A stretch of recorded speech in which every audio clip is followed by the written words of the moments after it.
Hi everyone, I'm Dan Harding, Editor-in-Chief of Power Motor Yacht, and we're here at the Miami International Boat Show, climbing aboard the highly anticipated Kadey-Krogen 50 Open. And you're going to find out why it's called that in 3, 2, 1. Now, right off the bat, any of the Kadey-Krogen faithful are going to realize this is a pretty dramatic change to their layout. But it shares a lot of the DNA of its sister ships. You know, really the fine woodworking, the attention to detail that the company's known for, except in a really, well, open layout.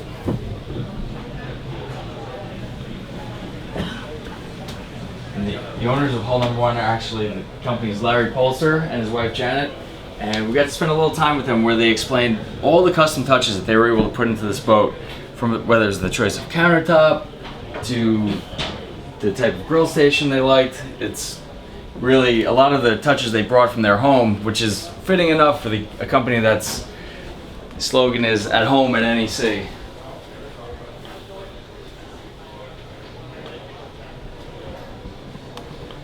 Now the trawler purists are going to wonder, what happens about, with your visibility at nighttime. Well, if you want a true pilot house, a partition will actually come up all the way here, and it'll give you that nice dark pilot house.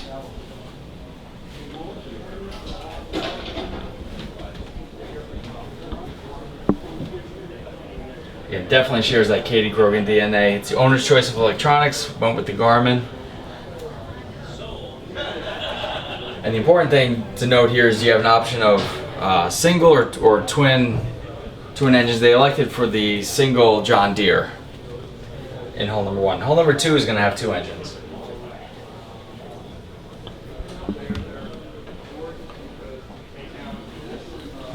Let's sneak on down below.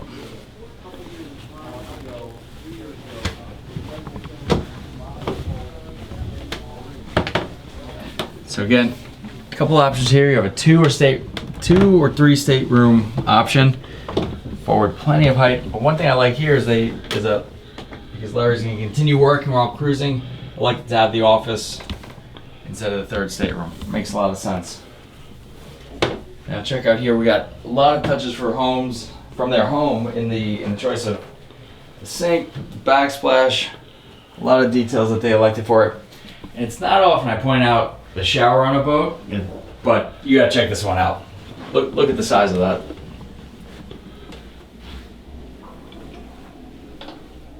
But what you really came to see is the engine room. So who other better than our very own executive editor, Captain Bill Pike. Hello. Hanging out in the engine room. Come on in, Dan. What's going on, sir? Well, I've been had a little time down here to look the place over, and just 2 or 3 days.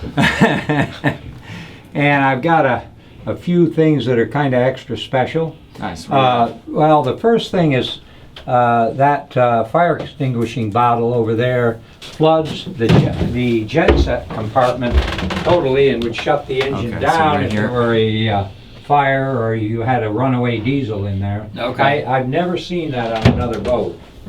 Another thing is this AC, this air conditioning setup. Basically, they just installed a combo unit up here, easy to get out or replace, and there's no ductwork entailed here. They're just blowing cold air right out of here, right across the top of the engine room. Very efficient. Another thing, you've got a hydraulic get-home engine down there. That's under here. Yep, and the folks at Kadey-Krogen tell us this baby will do about 5 knots with that engaged. Which is pretty amazing. I mean, that's about the cruising speed of this boat with the John Deere, right? Yeah, well, 8 knots, I guess. They 9 knots, maybe, something like that. Right. And if you look down there, you've got dual or duplex ray cores for the genset.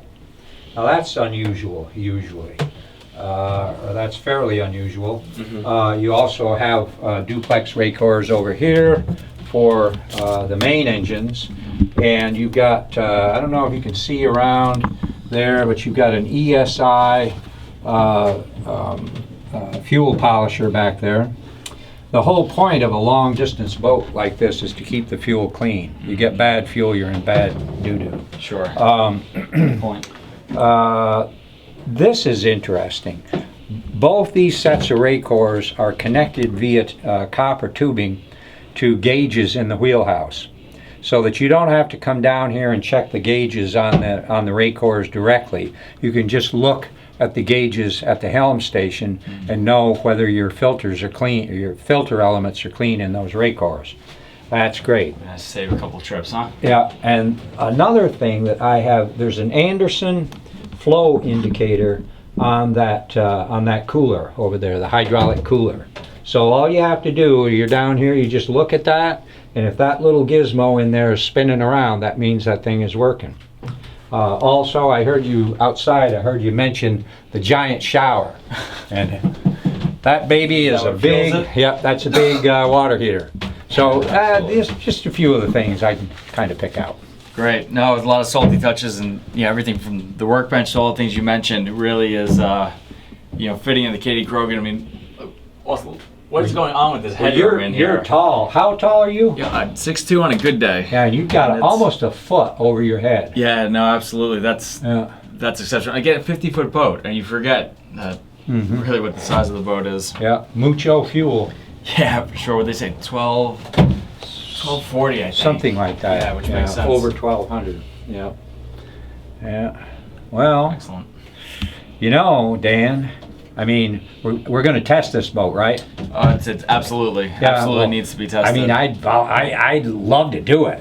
Bill, I can't have you do it. I mean, if anyone's going to do it here, it's going to be me. Oh man, this happened before. No, but it did. Unfortunately for both of us, Bill, we got that little magazine that we put out from time to time. We got to go home and ship that this week. So Thursday, right? Yeah, it's coming. Thanks, yeah. Bill. Thanks for reminding me. Dang. But yeah, it's coming up. So unfortunately for us, fortunately for our editor at large, Captain John Wooldridge, he's gonna get to spend a couple of days really cruising the boat with the owners.